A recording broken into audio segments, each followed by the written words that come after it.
प्रणाम। नमो नमो। प्रणाम गुरुजी, नमो नमः। प्रणाम। प्रणाम गुरुजी, नमो नमः। प्रणाम। प्रणाम गुरुजी। प्रणाम। पूज्यपाद देवेंद्र सूरी महाराजा विरचित हस्त्यत्रयम ग्रंथ गुरुवंदन भाष्य। गुरुवंदन भाष्य में 22 द्वार, जिसमें पहला द्वार है गुरुवंदन के विविध 5 मुख्य नाम और उन 5 प्रकार के वंदन के 5 प्रकार के उदाहरण, ये उनका दूसरा द्वार है। तो पहले द्वार में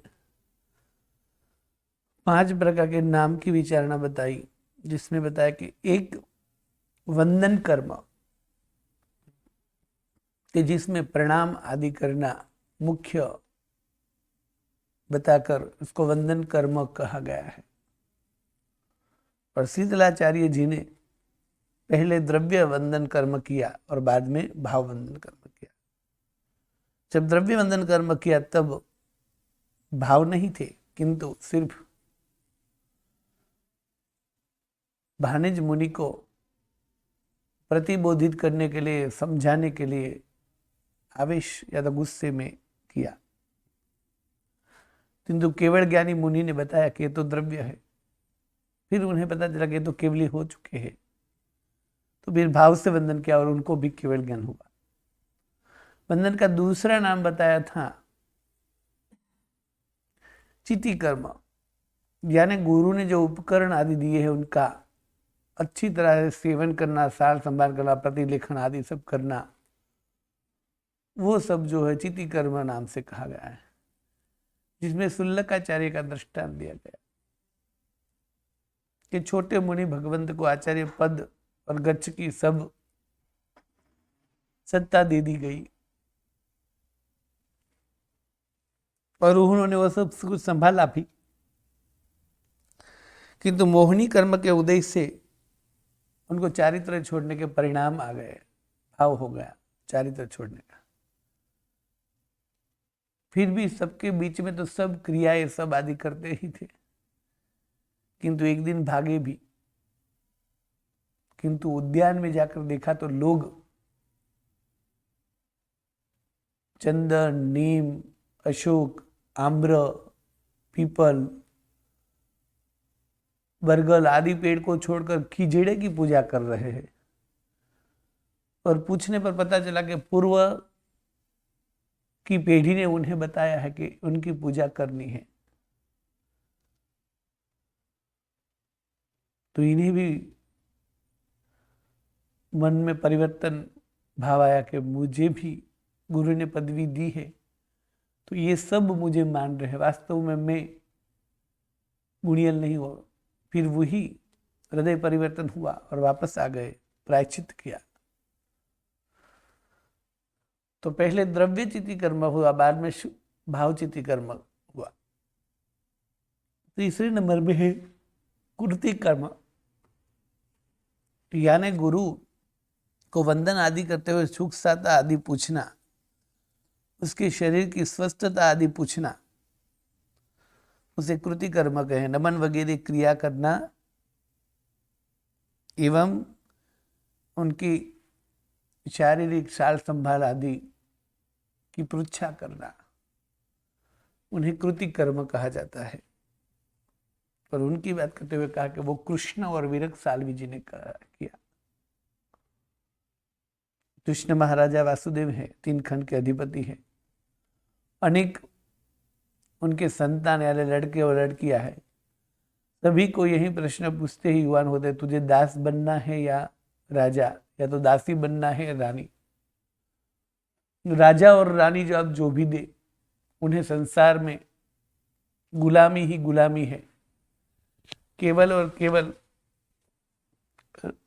मुक्ति, स्वाधीनता संयम में, ये समझा बुझा कर उन्हें स्वयं के मार्ग पर भेजते। एक दिन एक रानी ने उसे दासी बनूंगी ऐसा अपने पुत्री को समझाकर भेजा, और पुत्री ने बोला दासी बनूंगी। और कृष्ण महाराजा ने उसे विरक्त सालवी के साथ ब्याह कर दिया। विरक्त साल्वी जो तो कृष्ण महाराजा के अत्यंत रागी थे। जब तक कृष्ण जी को नहीं देखते तब तक खाना पीना वगैरह नहीं लेते थे। चातुर्मास में कृष्ण महाराजा नहीं दिखते थे तो वो भूखे रहते थे। ये बात सुनकर, ये बुनकर,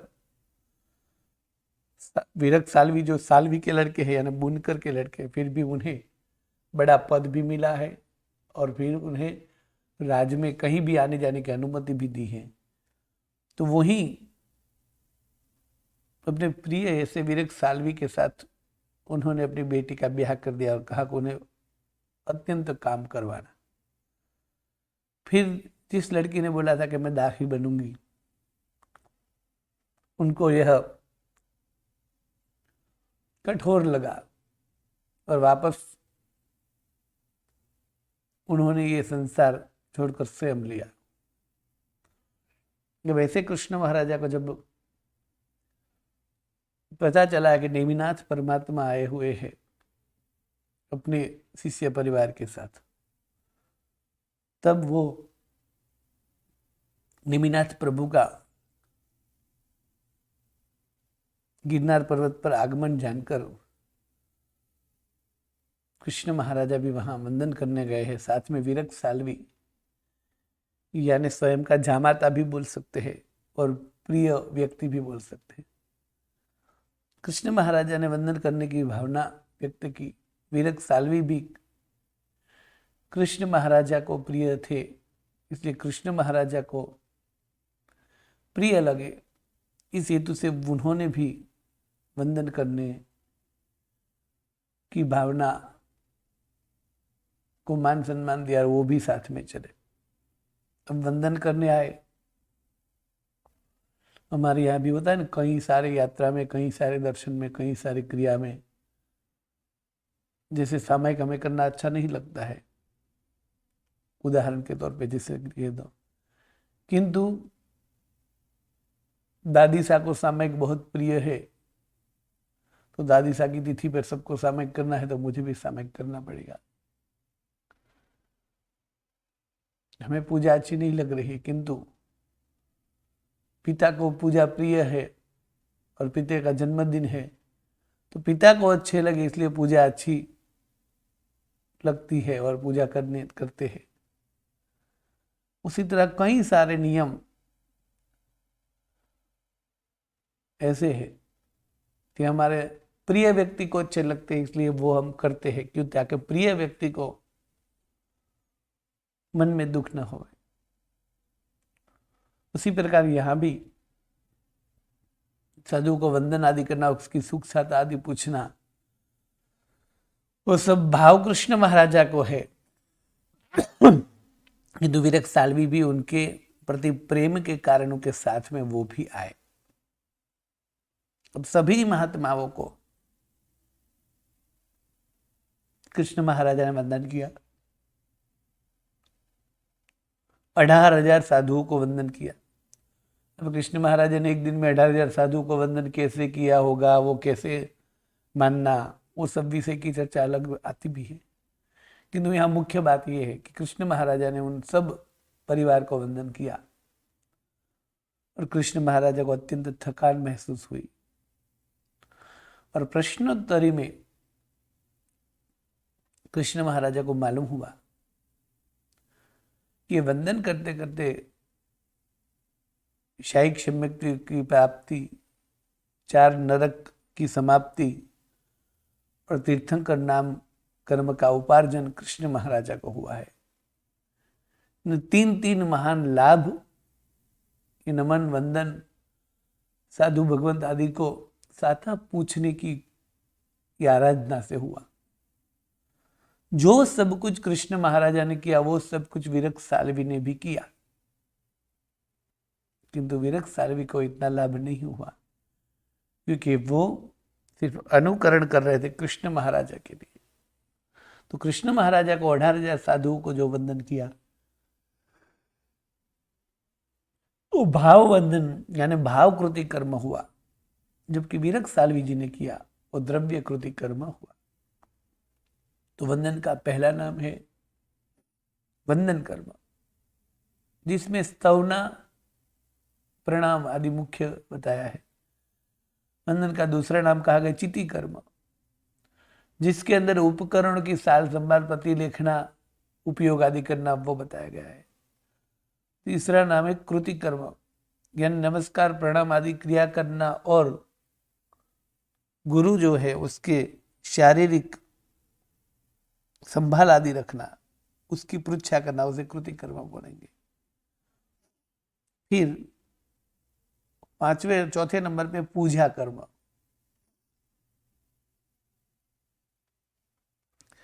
तो पूजा कर्म यानी गुरु की स्तवना, बहुमान, सम्मान आदि जो भी, मतलब जो गुरु है उनके प्रति कोई भी शुभ आचरण करना, उसे पूजा कर्म बोला जाएगा। मन, वचन और काया से प्रशस्त शुभ व्यापार को पूजा कर्म बोला, यानी कि मन, वचन, काया से गुरु के प्रति करने वाली कोई भी प्रवृत्ति, शुभ प्रवृत्ति, वो पूजा कर्म कहलाएगी। अब वो भी द्रव्य और भाव से होती है। तो उनके दृष्टांत देते हुए 2 राज पुरुष की कथा लिखी है।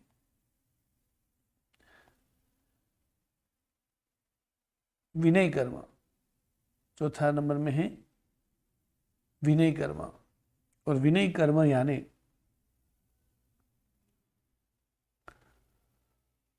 जो गुरु है उनके प्रति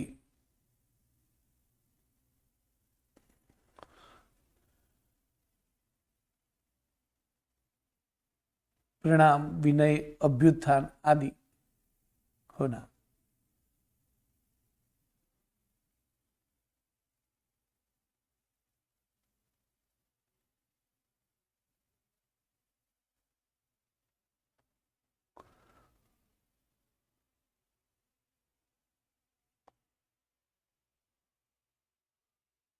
पूजा कर्म में शांब और पालक का दृष्टांत दिया हुआ है। दोनों कृष्ण महाराजा के लड़के हैं।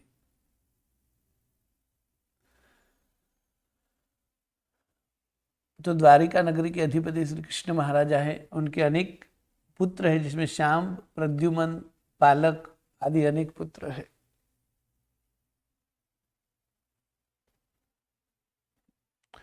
शांब आदि भव्य है और उन्हीं भव में मोक्ष में जाने वाले हैं, जबकि पालक अभव्य है, मोक्ष में जाने के अपात्र है। अब एक बार द्वारिका नगरी में नेमिनाथ परमात्मा आए।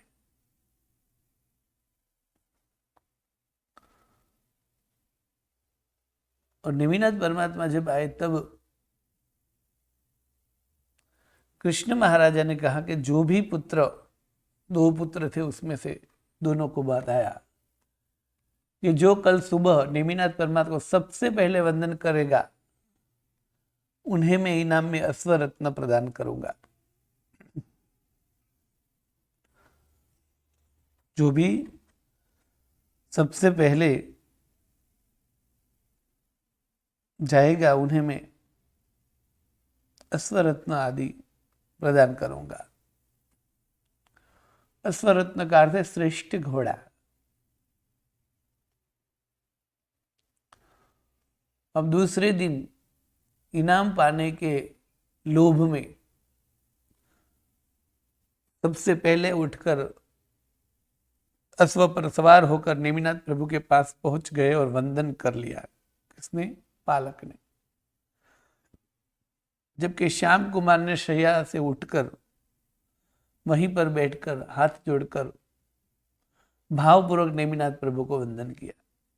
दूसरे दिन समवसर में कृष्ण महाराजा ने नेमिनाथ प्रभु को पूछा कि आपको सर्वप्रथम वंदना किसने की? तो नेमिनाथ प्रभु ने कहा, यहां सर्वप्रथम वंदना यहां आकर पालक कुमार ने की है, जबकि शैया पर बैठकर श्याम कुमार ने की है। क्योंकि पालक और श्याम दोनों सो रहे होंगे, तो पालक उठकर जल्दी तैयार हुआ, घोड़े पर गया और नेमिनाथ परमात्मा के पास पहुंचा। किंतु श्याम तो यहाँ उठकर ही तुरंत भावपूर्वक वंदना की है। तो नेमिनाथ परमात्मा ने जवाब दिया कि भाव वंदना श्याम ने सबसे पहले की है, किंतु द्रव्य वंदना कहो तो पालक ने की है।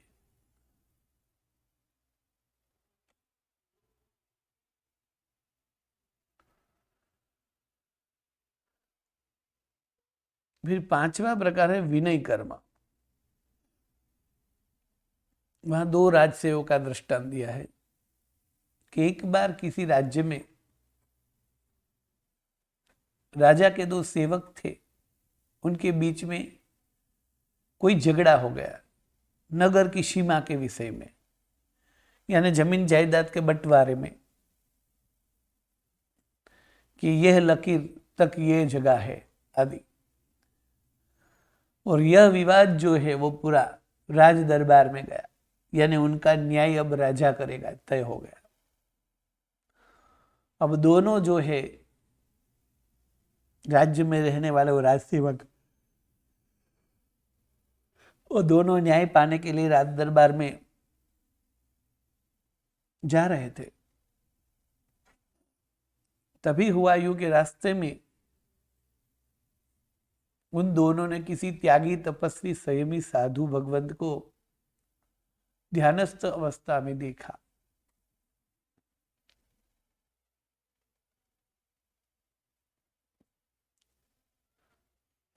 और महात्मा को देखकर एक राजसेवक ने अत्यंत सद्भावपूर्वक मुनि को नमस्कार किया और उसके बाद मुनि को 3 प्रदक्षिणा देकर राज दरबार की ओर गए। दूसरे राजसेवक ने दिल में मुनि के प्रति कुछ विशेष आदर बहुमान भाव नहीं था, फिर भी उसने पहले राजसेवक का अनुकरण करते हुए मुनि को नमस्कार आदि क्रिया की। राज दरबार में पहुंचे राजा ने न्याय किया और मुनि को भावपूर्वक वंदन करने वाले राजसेवक के पक्ष में फैसला हुआ। पहले ने द्रव्य वंदना भाव वंदना की थी, जबकि दूसरे ने द्रव्य वंदना की थी। तो 5 जो नाम है वो पांचों नाम फिर से एक वंदन कर्म। वंदन के हजारों नाम हो सकते हैं, क्योंकि वंदन का अर्थ यहाँ सिर्फ वंदन नहीं है, गुरु के साथ किया हुआ व्यवहार, उन सब व्यवहार को अलग अलग नाम दिया गया है। तो एक ये गुरु वंदन को वंदन कर्म कहा जाता है। तो वंदन कर्म में प्रणाम आदि क्रिया को मुख्य बताकर जिनका वर्णन है उसे वंदन कर्म कहा जाएगा। नमस्कार प्रणाम आदि क्रिया जो है उसे वंदन कर्म कहा जाएगा। और द्रव्य और भाव दोनों से होती है, जैसे शीतलाचार्य ने पहले द्रव्य से की फिर भाव से की। चिति कर्म, चिति कर्म का अर्थ होगा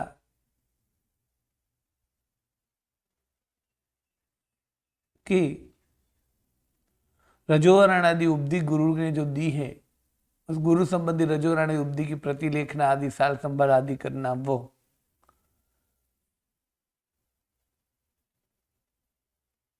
चिति कर्म, वो भी द्रव्य और भाव से, जैसे शुल्लकाचार्य ने पहले द्रव्य से किया फिर भाव से किया। कृति कर्म,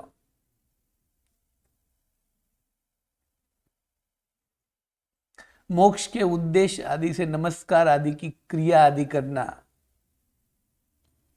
और गुरु की सुख साथ आदि पूछना, उसे कृति कर्म कहा जाएगा। जो कृष्ण महाराजा और विरक्त साल्वी ने की, कृष्ण महाराजा ने भाव से की, विरक्त साल्वी ने द्रव्य से की।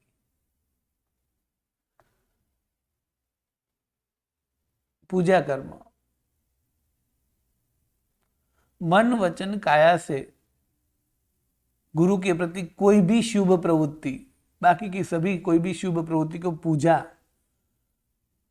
कहा जाएगा। यानी गुरु की स्तवना सम्मान बहुमान आदि कुछ भी करेंगे वो सब पूजा कर्म में होगा, जिसमें द्रव्य से पालक ने किया किंतु भाव से श्याम ने किया। विनय कर्म यानी गुरु आदि है, उनको देखकर उनके प्रति अनुकूल प्रवृत्ति यानी गुरु के साथ जैसा व्यवहार करना चाहिए वो सब व्यवहार करना। गुरु आए तो खड़े आदि होना वो। तो दो राज सेवकों ने गुरु रास्ते में मिले तो प्रणाम किया, प्रदक्षिण आदि, खड़े हुए, विनय आदि किया, किंतु एक ने द्रव्य से किया, दूसरे ने भाव से किया।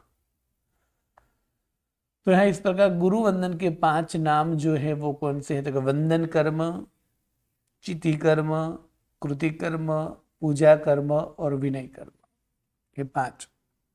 तो द्रव्य और भाव से जिसने किया वैसे दृष्टांत, क्योंकि दृष्टांत में शीतलाचार्य, शुल्लकाचार्य, कृष्ण और विरक साल्वी, 2 राजसेवक विनय कर्म में और पूजा कर्म में 2 कृष्ण महाराजा के पुत्र। अब हम भी समझे कि हम इन 5 में से क्या करते हैं, तो 5 हम करते हैं, 5 प्रकार के वंदन की प्रक्रिया हम करते ही है। वो द्रव्य और भाव से, तो कभी द्रव्य से कभी भाव से करते हैं।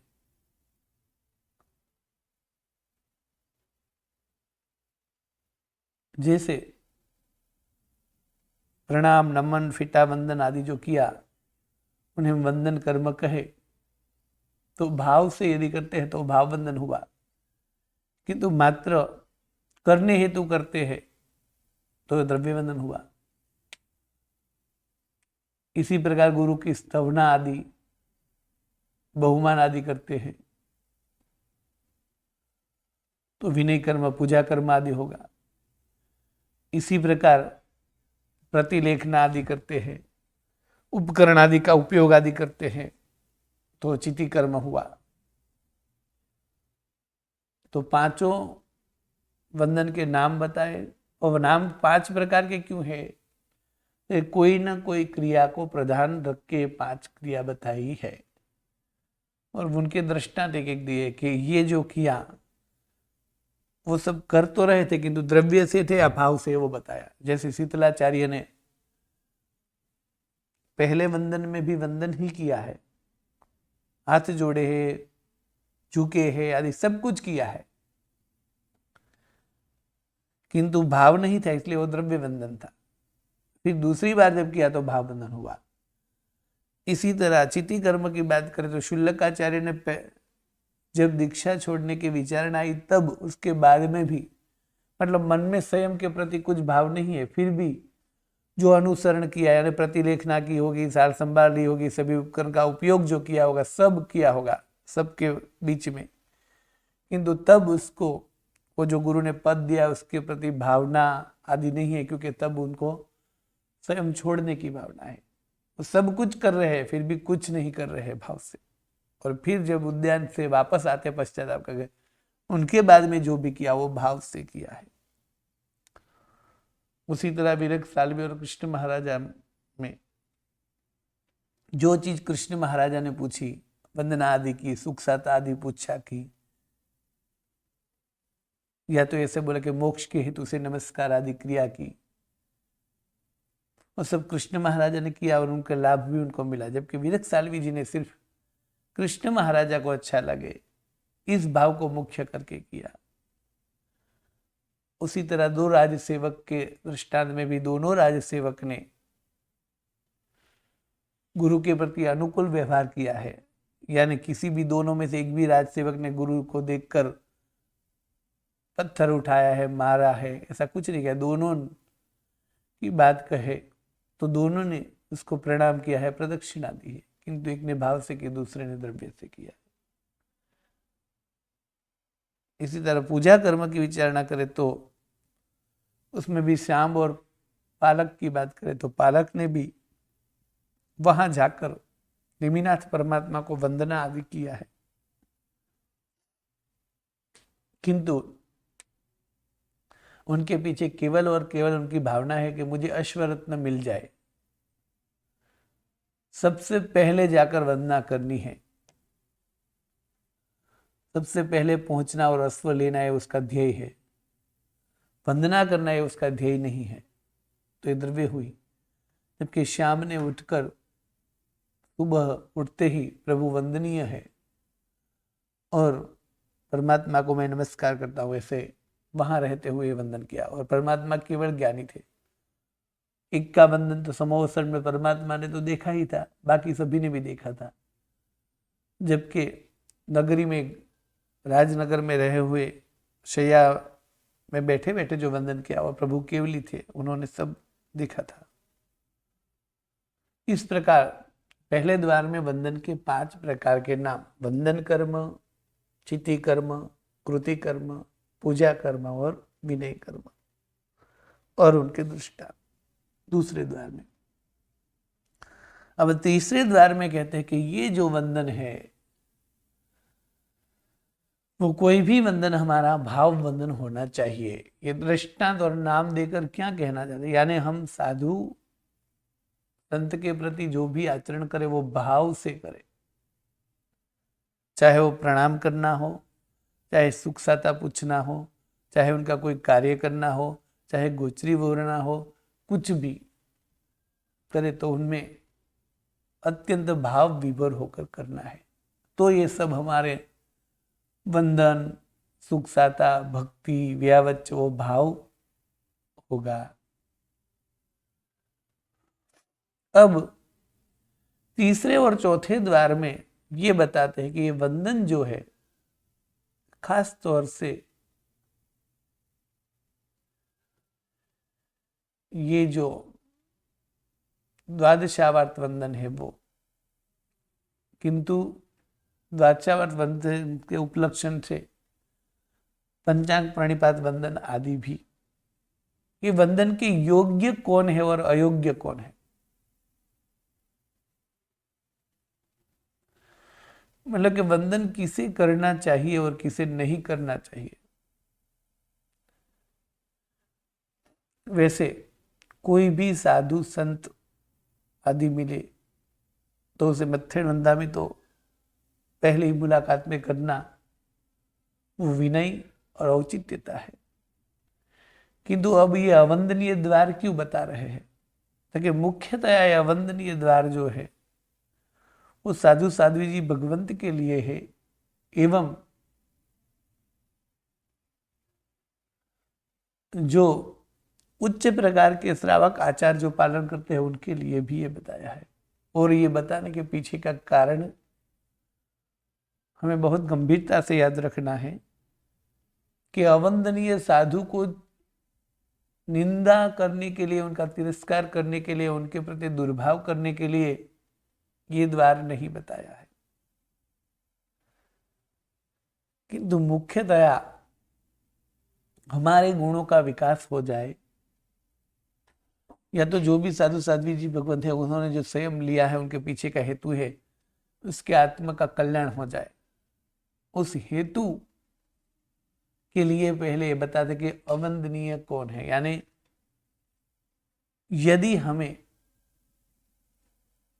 साधु साध्वी आदि वेश में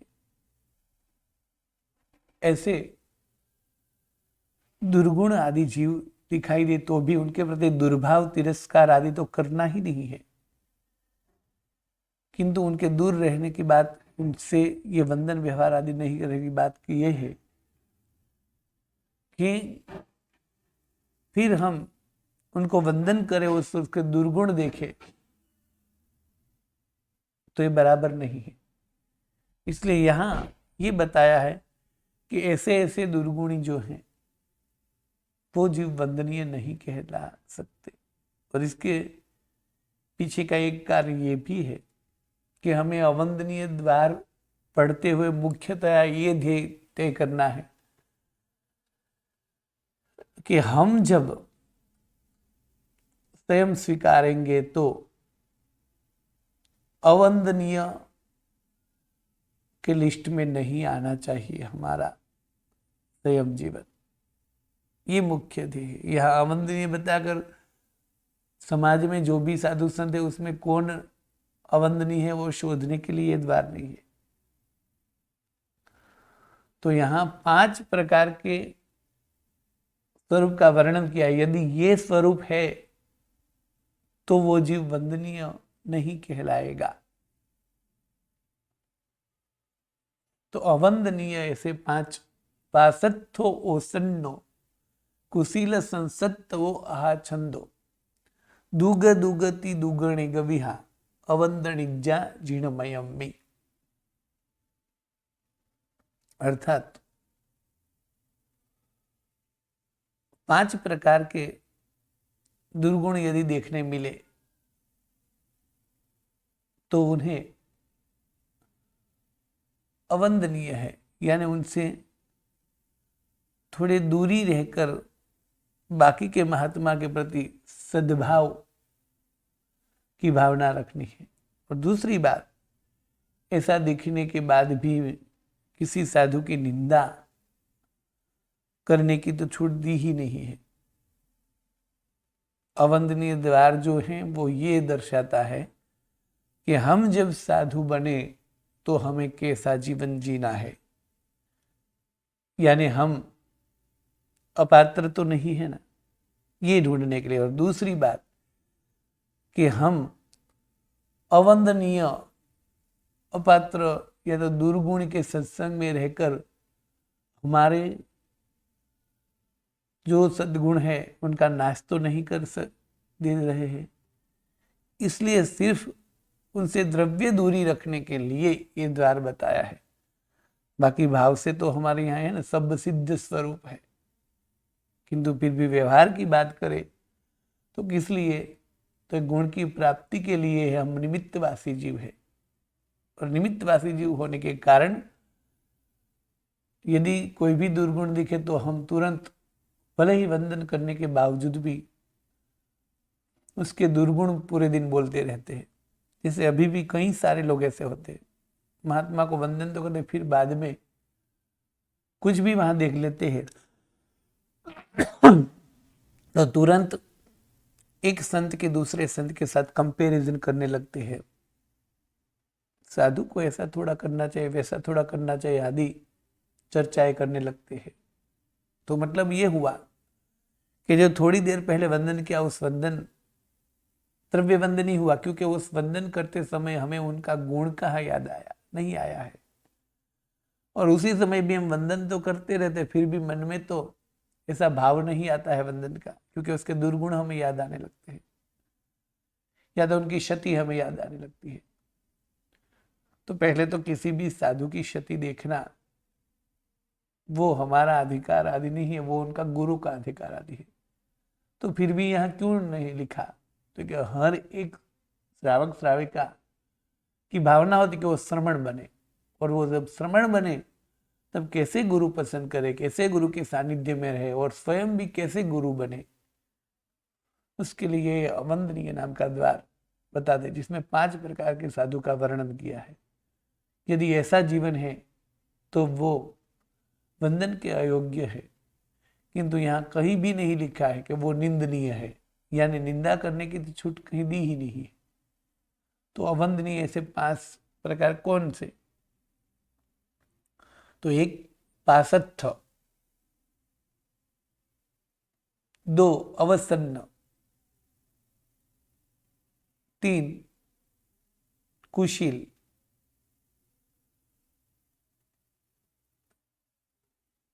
4 संसक्त और 5 यथाछंद। मतलब कि यदि वो पासत्थ है, अवसन्न है, कुशील है, संसक्त है और यथाछंद है तो वह अवंदनीय है। या तो हम ऐसा भी बोल सकते हैं, यदि हम ऐसे हैं तो हम अवंदनीय हैं। आगे की विचारणा कल के पाठ में